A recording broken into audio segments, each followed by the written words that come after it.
সম্পর্ক অবিলম্বে ছিন্ন করতে হবে।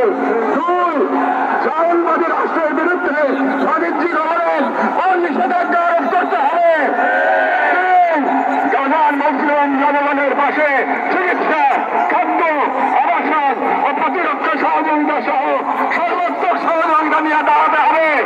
চার, আন্তর্জাতিক পর্যায়ে ইসরায়েলকে এক ঘরে করতে সক্রিয় কূটনৈতিক অভিযান শুরু করতে হবে। এবং পাঁচ, জায়নবাদের দোষর ভারতের হিন্দুত্ববাদী শাসনের অধীনে মুসলিমদের অধিকার হরণ, বিশেষ করে লক্ষ্য আইনে হস্তক্ষেপের মতো রাষ্ট্রীয় আগ্রাসনের বিরুদ্ধে ওআইসি ও মুসলিম রাষ্ট্রসমূহগুলোকে দৃঢ় প্রতিবাদ ও কার্যকর কূটনৈতিক অবস্থান নিতে হবে। কারণ গাজার রক্ত প্রবাহে আমরা লজ্জিত হওয়ার আগেই গাজার পাশে দাঁড়ানোই অন্যের জন্য সম্মানের একমাত্র পথ। এবং যে নেতৃত্ব আজ দিল কাল ইতিহাসের কাঠগড়ায় দাঁড়াতে বাধ্য হবে। আমাদের তৃতীয় দাবি হলে বাংলাদেশ সরকারের প্রতি, যেহেতু বাংলাদেশ একটি মুসলিম সংখ্যাগরিষ্ঠ রাষ্ট্র যার স্বাধীনতা সংগ্রামের ভিত্তিতে নিহিত রয়েছে,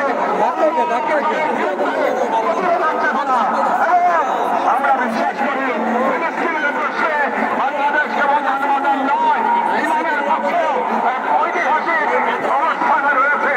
এবং একটি গণতান্ত্রিক রাষ্ট্র হিসেবে সরকারের দায়িত্ব জনগণের ইমানি ও নৈতিক আকাঙ্ক্ষার প্রতি শ্রদ্ধা রাখা। এবং বাংলাদেশের জনগণ গাজার পাশে থাকার অঙ্গীকার করেছে, এই রাষ্ট্রীয় পর্যায়ে দৃঢ় রাখা, এই জনাকাঙ্ক্ষার প্রতি অবজ্ঞার সামিল।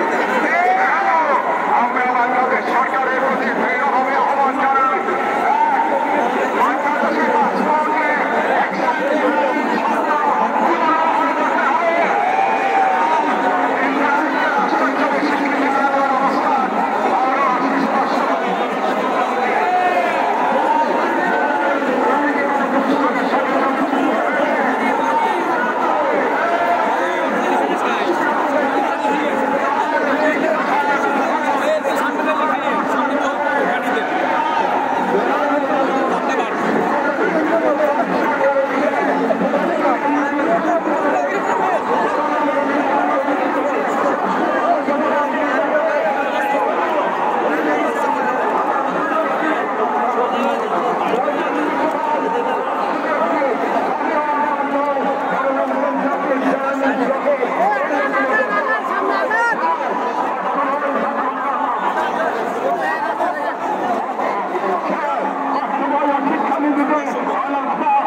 আমাদের সর্বশেষ দাবিগুলো নিজেদের প্রতি যা মূলত